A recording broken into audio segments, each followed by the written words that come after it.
Jadi gempa itu adalah sebuah fenomena di mana kerak bumi kita ini itu mengalami pergerakan. Jadi kalau kita ambil sebuah peta bumi dan kita gambarkan kerak-kerak bumi, ternyata kerak buminya itu kita ini tidak satu.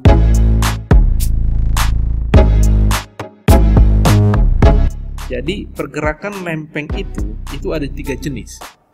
Jadi yang pertama itu ada yang dinamakan dengan pergerakan divergent. Jadi menjauh. Itu contohnya secara ilustrasi yang ini. Jadi ada 2 pelat yang saling berdekatan, pelat sebelah kiri dan pelat sebelah kanan, itu bergerak saling menjauh.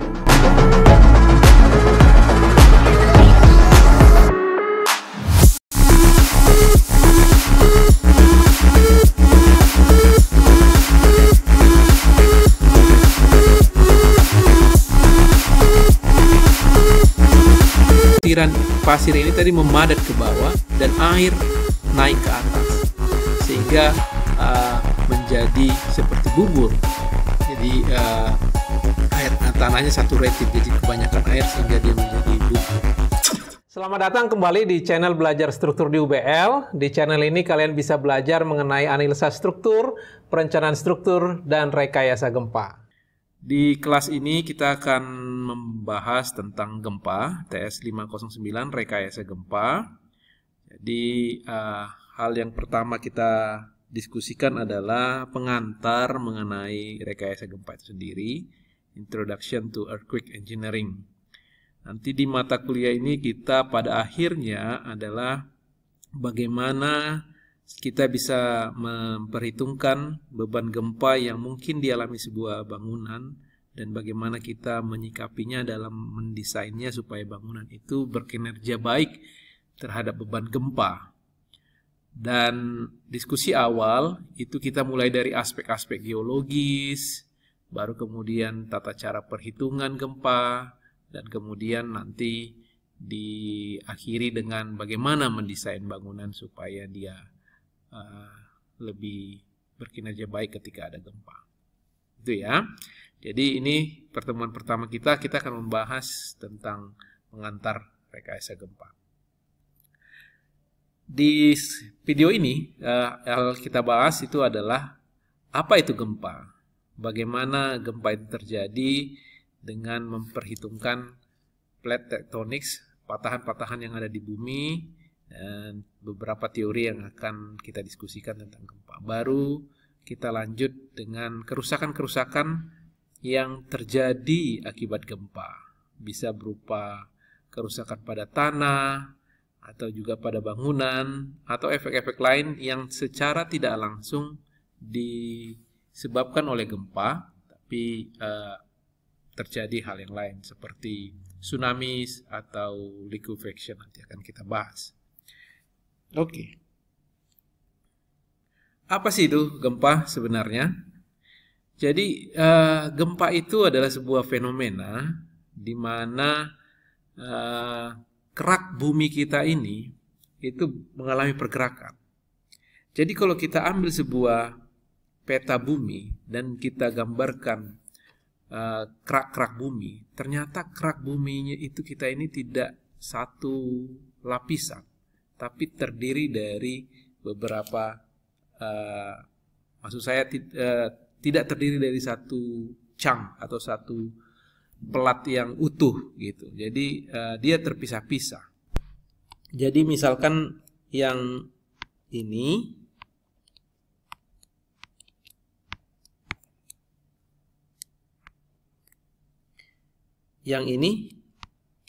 itu satu plat yang hijau nih. Yang perbatasan platnya adalah di sini. Ya, sorry, ini ke sini. Dan ini juga satu plat yang berbeda juga nih. Oh, ini satu plat di sini. Jadi ini perbatasan antara plat-platnya. Nah, plat-plat ini itu kita bayangkan seperti kalau kita misalkan bayangkan tapak-tapak kecil, ya, kalau ada tapak kecil gitu ya, dan kita buat dia di dalam sebuah kompor yang berisi air ya. Jadi kita letakkan pelan-pelan tap tersebut, dan kemudian itu dipanasin kompornya di atas kompor sehingga air ini mendidih, dan plat ini otomatis akan bergerak-gerak, dia tidak akan diam. Demikian juga bumi kita ini itu seperti kompor panas sebenarnya, cuman bentuknya agak bulat. Di bawahnya itu inti bumi kita ini panas, sehingga di bawah itu sebenarnya lelehan magma bumi, dan dia itu akan terus mendorong plat-plat yang ada di atas itu. Ya, seperti begini lempengan-lempengan tersebut. Ya. Nah, tiap tahun itu mengalami pergerakan. Dan ini tanda-tanda ini adalah persimpangan atau pertemuan antar dua plat, dan arah panahnya itu menunjukkan kemana plat tersebut bergerak. Jadi teori ini sudah cukup lama disampaikan. Seorang geologis atau saintis yang bernama Alfred Wegener di tahun 1915, dia mengatakan bahwa kerak bumi kita ini terdiri dari beberapa plat. Ya, jadi dia bergerak, dia bukan diam saja, ya, tapi dia bergerak. Jadi awalnya katanya menurut beliau, walaupun ini angka yang sangat fantastis, 200 million years ago, jadi kerak bumi itu tadinya menyatu, kemudian pecah menjadi berkeping-keping, gitu ya. Nah, gempa terjadi kalau pergerakan antara lempeng tersebut itu terlepas. Jadi tadinya pergeserannya ini pelan, tiba-tiba slip. Itu yang menyebabkan getaran yang kita rasakan. Ya, nanti akan saya jelaskan lebih lanjut bagaimana mekanisme terjadinya gempa. Sebelum ke situ, saya ingin memperlihatkan kebenaran teori tentang plat tektonik ini dengan adanya Google Maps atau Google Satellite View yang kita miliki sekarang ini. Nah, ini kalau kalian ke Google Maps, ya, pergi ke Google Maps, tampilkan jangan Street Views, tapi adalah Satellite Views. Ini contohnya untuk Indonesia. Di situ terlihat perbedaan warna. Ini, lihat ini. Ini antara di garis ini, inilah patahan-patahan yang terjadi di sebelah barat Sumatera. Perhatikan warnanya sangat berbeda. Ini biru gelap, ya, dan ini sedikit lebih cerah, ya kan? Nah, di sini nih itulah patahan-patahan yang kita lihat di teori plat tektonik tadi. Nah, ini di Indonesia patahannya banyak sekali, cukup banyak ini ya. Ini ya, cukup, ini juga sampai ke Filipina sana, dan itu adalah memperlihatkan patahan di bumi kita. Jadi ini untuk di Indonesia, nanti kalian bisa memperhatikan untuk daerah-daerah atau negara yang lain. Nah, kalau kita bandingkan ini dengan teori yang terlihat, itu kita Indonesia ada di sini. Nah, persis mengikuti patahan yang ada di Google Map. Jadi itu tentang patahan yang terjadi di bumi.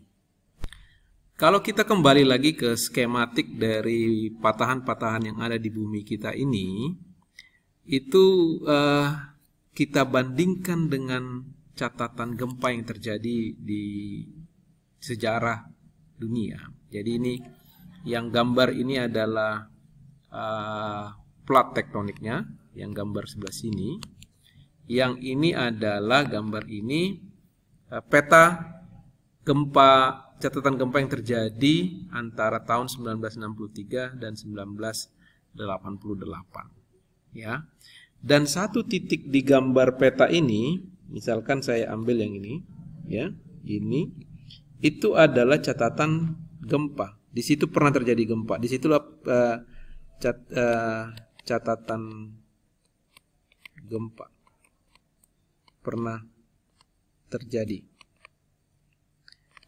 Nah, coba kalian perhatikan kumpulan titik-titik itu, bandingkan kumpulan titik-titik itu di mana lokasinya, ya, dengan peta patahan kerak bumi kita ini. Contoh misalkan ini di daerah South Africa ini. Ini di sini patahannya. Ya.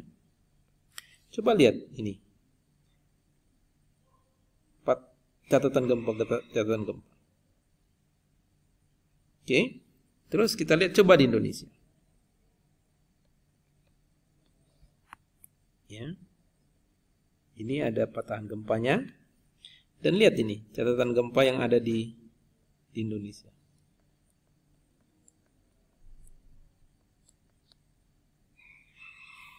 Ya, apa yang bisa kalian amati? Nah, terlihat di sini patahan gempa itu mungkin lebih tepatnya bilangnya begini. Kejadian gempa yang tercatat di sejarah itu selalu berada di pertemuan antar plat atau patahan lempeng bumi. Gempa-gempa besar yang menyebabkan pergeseran yang cukup besar itu terjadi di pertemuan antar plat. Itu makanya kalau kita dengar sejarahnya di Indonesia contohnya, gempa itu selalu terjadi di Sumatera bagian barat. Gempa Aceh, gempa Nias, gempa Padang, gempa Bengkulu, gempa Liwa, atau di Jawa gempa Jogja kemarin, itu semuanya dekat ke pertemuan antar plat atau lempeng bumi. Gempa Irian di Sulawesi itu semua adanya di pertemuan lempeng. Itu hal yang menjadi penting. Jadi gempa itu pasti terjadi di daerah-daerah sudah tahu di mana tempatnya tertentu. Dan kita sebagai engineer, sebagai insinyur perencanaan bangunan adalah bagaimana menyikapinya. Pasti terjadi, tapi kita nggak tahu kapan terjadinya. Sampai saat ini saintis dan engineer belum bisa memprediksi kapan sebuah gempa bakal terjadi. Jadi the best way to deal with that, jadi cara terbaik untuk menyikapi fenomena gempa adalah mempersiapkan bangunan kita bisa berkinerja baik ketika terjadi gempa. Ya. Dan satu lagi yang mau saya tambahkan, mungkin ini adalah arah pergerakan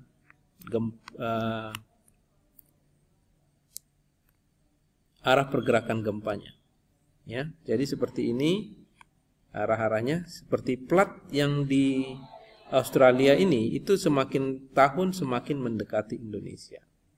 Ya, itu artinya ini. Jadi ini kalau apa artinya ini nanti akan saya jelaskan di slide sebelumnya. Ini apa artinya bedanya dengan patahan yang seperti tidak ada gigi-giginya. Itu nanti akan saya jelaskan di slide berikutnya. Ada beberapa ahli mengatakan berdasarkan informasi ini mengatakan apakah kejadian ini kejadian satu gempa mengakibatkan gempa selanjutnya seperti efek domino. Misalkan contohnya ada gempa di daerah sini, kemudian karena itu ada patahan di situ menyebabkan gempa juga di sini. Di sini juga. Jadi seperti efek domino, satu gempa menyebabkan gempa yang lain. Bagaimana menurut kalian? Apakah benar demikian? Coba kalian selidiki dengan melakukan studi literatur di website atau di berbagai sumber. Apakah global cluster earthquake itu terjadi? Jadi efek domino, satu gempa menyebabkan gempa yang lain. Gitu. Nah, ngomong-ngomong, kalau dari penjelasan ini nanti kalau kalian masih kurang jelas bisa komen di bagian komennya, nanti akan coba saya perjelas lagi beberapa hal yang masih menjadi pertanyaan tersebut. Jadi ini di gambar ini adalah satu potongan yang dicoba digambarkan yang terjadi di muka bumi kita ini. Jadi pergerakan lempeng itu ada 3 jenis. Jadi yang pertama itu ada yang dinamakan dengan pergerakan divergent. Jadi menjauh. Itu contohnya secara ilustrasi yang ini. Jadi ada dua pelat yang saling berdekatan, pelat sebelah kiri dan pelat sebelah kanan, itu bergerak saling menjauh. Ya. Itu yang pertama, divergen. Itu menyebabkan celah di sini, celah atau lembah atau ridges. Itu yang menyebabkan kita lihat di permukaan bumi kita ini ada lembah. Jadi itu yang terjadi akibat pergerakan dua lempeng yang saling menjauh. Pergerakan yang kedua itu ada yang namanya convergen. Kebalikannya dari divergen, converge itu berarti berdekatan, saling numbur. Ya, jadi kalau ada dua pelat begini, ya, dia saling mendekati satu yang lain. Nah, tergantung kekuatan dari pelat sebelah kiri dan sebelah kanan. Di ilustrasi ini, pelat sebelah kiri itu lebih lemah. Ya, lebih batuannya mungkin lebih lunak, atau mungkin tidak lapisan-lapisan permukaan buminya tidak sepenuhnya dari batuan, mungkin ada juga tanah yang sudah lebih lunak, sehingga dia nyungsep ke bawah pelat yang kedua. Ya, contohnya di grafik yang sebelah bawah itu di sini ya, di sini. Jadi pelat ini namanya subducting plate, ya, pelat yang nyungsep ke bawah pelat yang lain. Nah, di sini.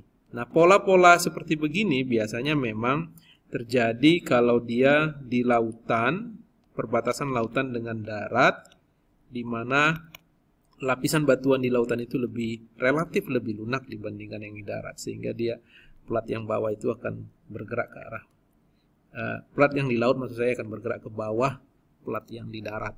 Ini banyak sekali terjadi di daerah barat Sumatera, pola subduction ini, yang dia sisi laut dari Sumatera itu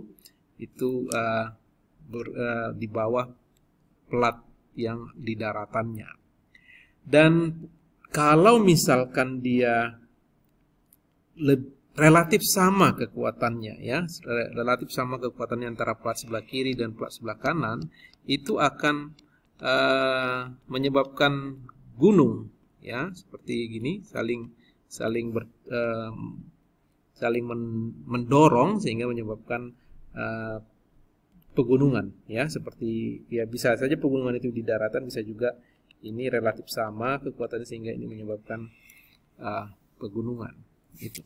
Pergerakan yang ketiga adalah kedua pelat itu saling bergeseran ke kiri dan ke kanan secara sliding. Jadi tidak ada yang seperti di gambar ini, tidak ada yang bertumburan, hanya dia bergesekan, ya, lebih tepatnya bergesekan, yang ini ke sini, yang ini ke sini, bergesekan. Itu yang menyebabkan kita lihat ada pergeseran di permukaan buminya. Ya, ini dia yang bentuknya bergeser. Nah, jadi dari pergerakan-pergerakan lempengan bumi itu, para saintis dan geologis mengklasifikasikan. Jadi kalau ini lateral slip namanya, ya, lateral slip. Jadi yang tadi lateral slip, dan ada yang namanya deep slip. Jadi ini yang nyungsep tadi, yang pergerakannya ke bawah, deep slip.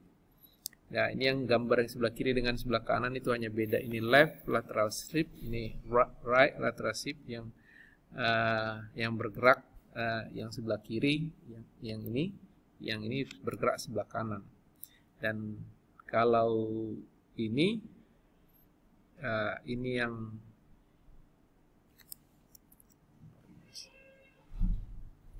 yang normal slip, ini yang reverse slip. Reverse slip itu berarti dia ke bawah begini, yang ini normal slipnya ke atas. Jadi ini pola yang convergen sebenarnya. Ini convergen, ini yang slide.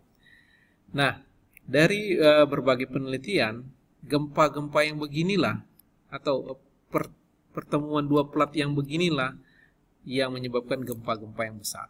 Gempa besar yang terjadi di sejarah. Contohnya gempa di Meksiko, Chili, di Alaska, gempa di Jepang, di New Zealand, dan juga di gempa Indonesia yang di Sumatera, yang di Jawa juga. Ini banyak gempa-gempa yang terjadi kita alami dan getarannya cukup signifikan kalau terjadi bentuk pola pertemuan antar dua plat yang konvergen. Jadi kalau dikatakan gempa besar itu ya skala, kalau nanti kita bicara tentang skala magnitudo gempa itu 6 atau 7 atau bahkan 8. Nah, kalau hanya sekedar sliding, pergerakan ke kiri atau ke kanannya, itu biasanya gempanya dangkal, ya, gempanya dangkal di atas permukaan, relatif lebih dangkal, antara 5 sampai 40 km di bawah permukaan bumi. Kalau gempa ini gempa dalam namanya. Jadi ada pusat gempanya itu jauh di dalam permukaan bumi kita, sehingga ini pergerakannya bisa lebih terasa dibandingkan kalau gempa yang shallow ini, yang pendek. Jadi itu yang tentang tipe pergerakannya. Ngomong-ngomong, dari mana kita bisa tahu? Kalau mungkin kalian terpikir, dari mana kita tahu bahwa ini adalah dikatakan left strike slip fault, ini left, ini right, atau ini normal, ini reverse, ya. Itu biasanya kita kan para geologis itu sudah punya titik-titik koordinat yang mungkin sudah dipasangin GPS yang mengetahui pergerakan lempeng bumi kita ini. Jadi bisa ketahuan lempeng mana sih yang bergerak. Jadi kalau misalkan ini dipasangin satu koordinat, ya, ini koordinat yang lain, kalau kita bisa tahu data sebelum terjadi pergerakan dan setelah pergerakan, kan kita bisa tahu mana sih sebenarnya yang bergerak, sehingga kita bisa mengatakan. Jadi kalau kita misalkan berada di sini, ya, kita bisa tahu yang mana yang bergeraknya. Selanjutnya ada satu cerita yang menarik ini, gempa atau pergeseran lempeng bumi yang nyata terjadi di sebuah tempat di Amerika, di Universitas Berkeley, University of California Berkeley, stadiumnya ini. Jadi tanpa pengetahuan ketika awal membangunnya, ternyata stadium ini itu berdiri di patahan bumi, ya, namanya Hayward fault line, patahan Hayward. Dan menurut survei atau yang indikasi yang dikatakan geologis, itu pergerakannya sekitar 1,2 mm per tahun. Jadi setiap tahun dia selalu bergerak. Nah, stadium ini cukup monumental. Jadi kalau tidak digunakan lagi rasanya cukup sayang. Jadi kalau kita punya bangunan yang cukup monumental, untuk dihancurkan sayang sekali. Nah, jadi ini patahan yang terjadi membelah dua stadion tersebut. Jadi di mana pergeseran itu, bagian sini itu akan selalu mengalami kerusakan dan harus selalu setiap beberapa tahun sekali harus direnovasi. Sementara ini kan juga areal bermain American footballnya, tidak apa-apa terjadi pergerakan mungkin. Jadi ini di bagian penonton yang menjadi masalah. Nah, bagaimana para engineer menyikapi ini?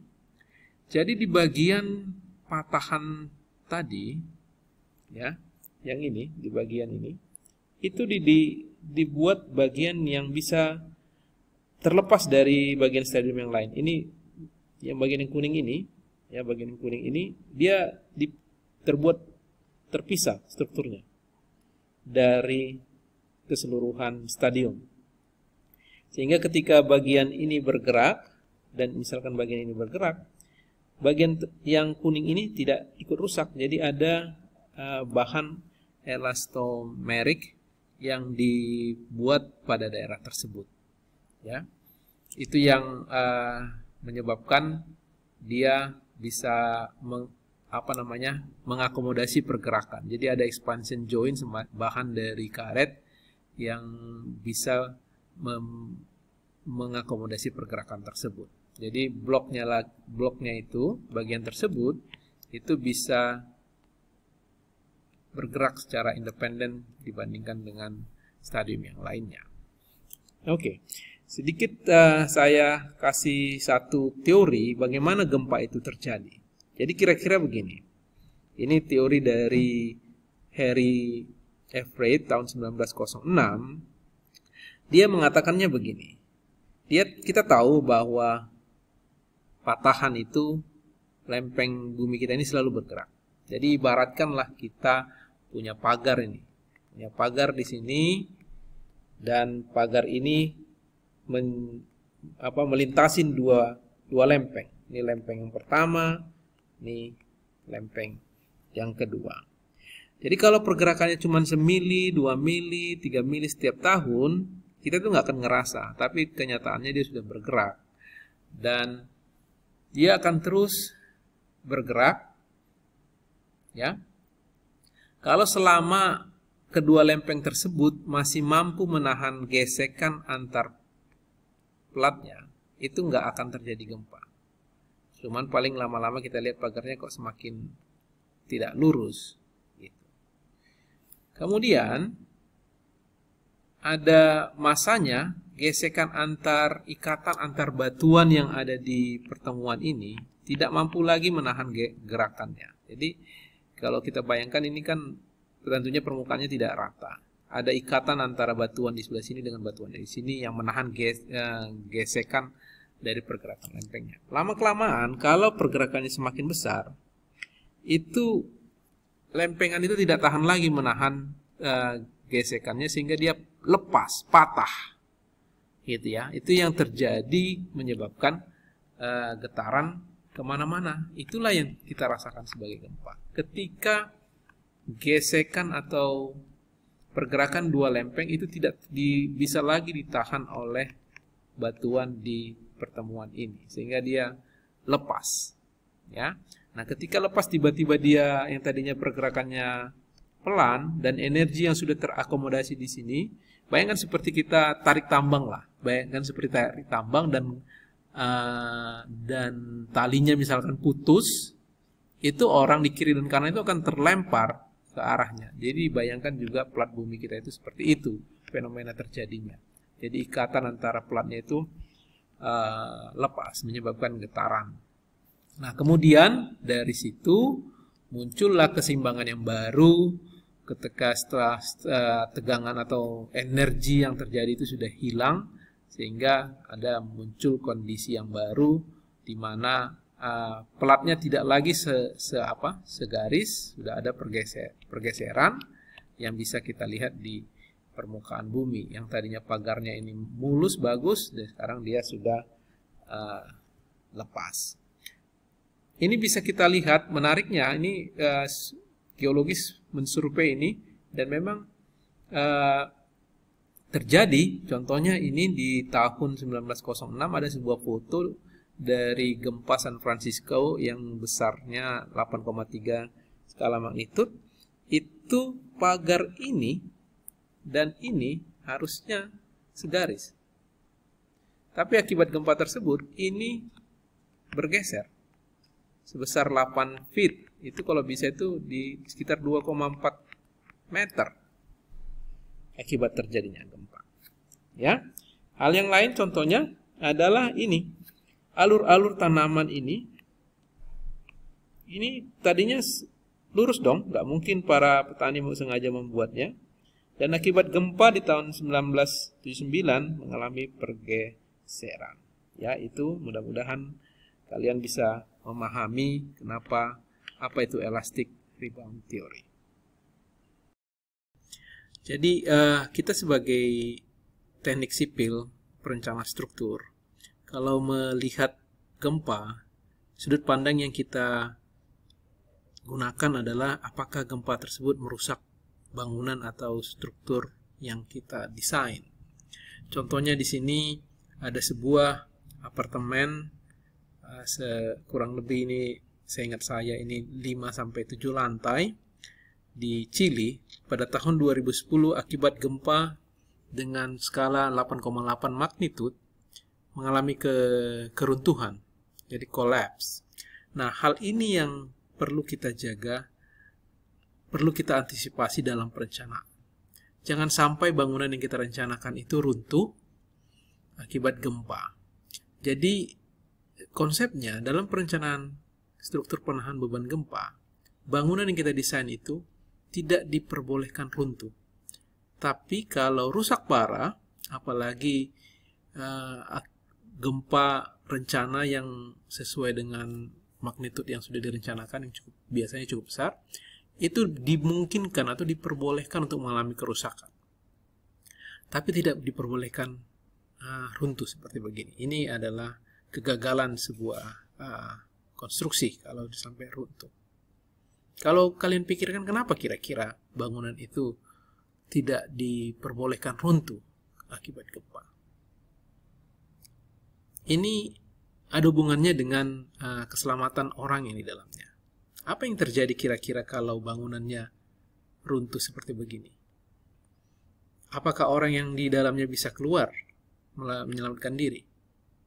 Tentunya tidak, kan? Orang akan terperangkap di dalam, jadi kemungkinan selamat itu akan sangat kecil.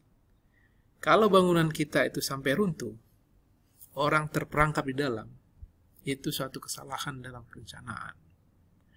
Kalau bangunannya rusak parah tapi tidak runtuh, ada kemungkinan lebih tinggi untuk orang bisa keluar dan menyelamatkan diri. Jadi ini yang perlu diingat dalam perencanaan. Keruntuhan itu akan kita hindari. Jadi bagaimana kita sebagai seorang perencana nantinya, kalian belajar sekarang ini tentang rekayasa gempa, bagaimana nantinya kalian sebagai perencana bisa mendesain bangunan itu, mempertimbangkan beban-beban gempa yang harus dipertimbangkan dalam perencanaannya sehingga bangunannya tidak sampai runtuh. Ada satu contoh lain yang saya dengar dari Profesor Sunio Katayama. Ketika itu saya bertemu sama beliau di sebuah konferensi internasional. Beliau menyebutkan gempa Jepang di tahun 1995, gempa Kobe dikenalnya, itu seperti orang Jepang itu seperti kebakaran jenggot gitu. Surprise dan sangat tidak diduga-duga karena sebelumnya memang Jepang sudah sangat maju, relatif maju pemahamannya tentang teknologi rekayasa gempa, sehingga kegagalan seperti ini sangat mengagetkan mereka. Ini sebuah elevated highway, jadi kalau flyover yang cukup panjang, di bawahnya ada jalan, di sebelah sini ada jalan dan di atasnya juga ada jalan ini, dan flyover tersebut atau elevated highway ini collapse, runtuh. Nah, ini satu kegagalan struktur juga yang cukup parah sehingga bangunan ini tidak pernah bisa diperbaiki lagi, harus dihancurkan. Dan bayangkan kalau tadinya ada kendaraan yang ada di atas ini, dan ketika runtuh ini semua akan hancur, akan menelan jiwa cukup signifikan. Jadi ini dua hal, kerusakan-kerusakan struktur yang harus dihindari di dalam perencanaan rekayasa gempa. Ada hal-hal lain juga yang merupakan efek tidak langsung dari sebuah gempa. Kebakaran itu bisa terjadi akibat gempa. Khususnya di daerah-daerah yang banyak melintas pipa-pipa gas mungkin, atau pipa bahan-bahan kimia yang bisa patah ketika terjadi pergerakan tanahnya sehingga menyebabkan ada percikan api, atau juga bahan-bahan kimia yang tidak boleh bercampur. Kalau bercampur akan menyebabkan reaksi kimia yang menyebabkan api. Ini terjadi di gempa 2011 Tohoku Jepang dengan skala gempa 9 magnitude. Ya, dan ini bisa terjadi. Efek tidak langsung lainnya dari sebuah gempa adalah tsunami. Jadi ini sebuah foto dari udara yang saya peroleh dari kantor berita Reuters. dari gempa yang sama di 2019. Ini bukan mobil-mobilan ya, dan bukan pesawat terbang capung mainan anak. Ini adalah beneran ukuran real yang terlihat dari udara, seperti mainan anak saja yang dilemparkan atau terlempar ke sana kemari secara tidak beraturan. Ini akibat tsunami. Jadi ini air-air yang menginvasi daratan dan menyapu bersih semua kendaraan-kendaraan dan pesawat yang ada di sekitarnya. Dan ini efek tidak langsung dari sebuah gempa. Nah, walaupun sebenarnya tsunami bukan menjadi topik utama dari mata kuliah rekayasa gempa ini, nanti ada mata kuliah tersendiri yang membahas tentang tsunami. Jadi saya hanya sedikit membahas saja sebagai pengetahuan bagaimana tsunami itu terjadi. Jadi tsunami itu terjadi jika dia berada, pusat gempanya itu berada di pertemuan dua lempeng yang lempengnya itu subduction, seperti ini. Lempeng di video sebelumnya saya sampaikan subduction itu adalah ketika dua pelat bertemu hadap-hadapan dan satu pelat yang lebih lunak akan nyungsep di bawah pelat yang lainnya. Sehingga ketika ikatan batuan di antara pertemuan ini tidak kuat lagi menahan pergerakan yang terjadi antaranya, dia akan slip dan dia akan menyentil air yang ada di atasnya dan meng-create gelombang. Kalau ketika di lautan, gelombang tsunami itu tidak menjadi satu hal yang membahayakan, tapi begitu dia mendekati daratan, ya, dengan kedalaman permukaan air semakin cendek, itu gelombangnya akan semakin tinggi. Itu yang menyebabkan tsunami cukup berbahaya, dan energi yang sama yang dibawa dari tengah lautan itu ke daratan dengan tinggi gelombang yang cukup tinggi itu sangat merusak struktur atau apapun yang ada di pinggiran pantai. Dan kita ingat bagaimana tsunami di tahun 2006 di Aceh yang cukup merusak daerah di sekitar Aceh, meluluhlantakkan seluruh infrastruktur yang ada di Aceh. Nanti di ujung video ini saya akan tampilkan link ini akan menunjukkan animasi bagaimana sebuah tsunami itu bisa terjadi, ya. Dari link ini nanti bisa kalian nonton sendiri bagaimana tsunami itu terjadi untuk bisa semakin memperjelas bagaimana tsunami itu terjadi. Hal yang lain adalah kerusakan yang terjadi di permukaan tanah. Ya, bisa retak seperti begini, ya, atau juga penurunan terjadi seperti di kasus gempa tahun 1984 di Alaska, atau juga keruntuhan atau tanah longsor yang di sekitar pinggiran pantai juga. Nah, yang 1, 2, dan 3 ini mungkin sudah familiar atau mungkin sudah bisa kalian tebak bisa terjadi dari informasi yang kalian pahami sebelumnya. Namun ada satu hal yang jenis kerusakan yang ingin saya sampaikan, yaitu soil liquefaction. Ya, apa itu soil liquefaction? Akan coba saya jelaskan demikian.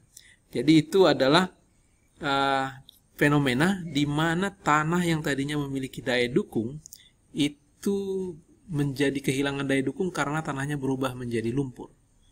Jadi bukan hanya nasi yang menjadi bubur, tanah juga bisa seperti jadi bubur, jadi lumpur, ya. Jadi ini satu foto yang cukup ikonik untuk menggambarkan fenomena liquefaction yang terjadi di Jepang tahun 1964 dengan skala gempa 7,5. Ini bangunannya secara struktur tidak terlalu rusak, tapi ini ada yang tenggelam, ada yang miring karena tanahnya menjadi bubur, tidak memiliki daya dukung tanah lagi. Ya. Ada 3 hal yang perlu ada supaya liquefaction itu terjadi. Jadi yang pertama adalah tanahnya itu harus tanah dari butiran kasar seperti pasir. Dan kemudian air tanahnya itu cukup dekat ke permukaan. Dan yang ketiga adalah tentunya ada goyangan gempa. Ini ada 2 video nanti yang kalian bisa tonton bagaimana tsunami itu bisa terjadi. Jadi ketika gempa itu terjadi, menggoyang tanah di sekitarnya, butiran-butiran pasir ini tadi memadat ke bawah dan air naik ke atas. Sehingga menjadi seperti bubur. Jadi tanahnya saturated, jadi kebanyakan air sehingga dia menjadi bubur. Nah, ini juga nanti satu video yang menarik dari sebuah percobaan di Jepang. Jadi di video ini nanti akan kalian lihat bagaimana sebuah tangki yang transparan sengaja dibuat tanah berpasir, kemudian diisi lapisan tanah, dan ini model bangunannya, dan kemudian digoyang-goyang karena tabung transparan ini didirikan atau didudukkan di atas meja getar yang bisa digoyang-goyang untuk mensimulasikan gempa, sehingga dia bergoyang dan lama-kelamaan dia akan menjadi bubur dan bangunan ini akan tenggelam. Ya, kalian bisa melihat di videonya tadi. Nah, untuk kalian yang ingin mempelajari tentang materi gempa secara umum, banyak sekali informasi-informasi di website berikut ini yang bisa kalian cek untuk mendapatkan informasi yang lebih lengkap tentang gempa. Ini 3 link ke YouTube untuk video yang saya sebutkan tadi. Di sini untuk animasi tsunami, ini animasi pertama likuifaksi dan animasi kedua likuifaksi. Jadi kira-kira itu sebagai pengantar rekayasa gempa. Mudah-mudahan ini bisa menjadi trigger untuk semangat mempelajari bagaimana gempa itu bisa dimitigasi dalam kita merencanakan bangunan. Kalau ada hal-hal yang kalian belum paham, silakan dituliskan di bagian komentar. Saya akan coba menjawabnya. Dan kalau di akhir video ini kalian berkata, oh gitu toh gempa, tsunami, subscribe ya ke channel Belajar Struktur di UPL. Terima kasih sudah memperhatikan bahan pembelajarannya. Sampai ketemu di pembelajaran selanjutnya. Salam.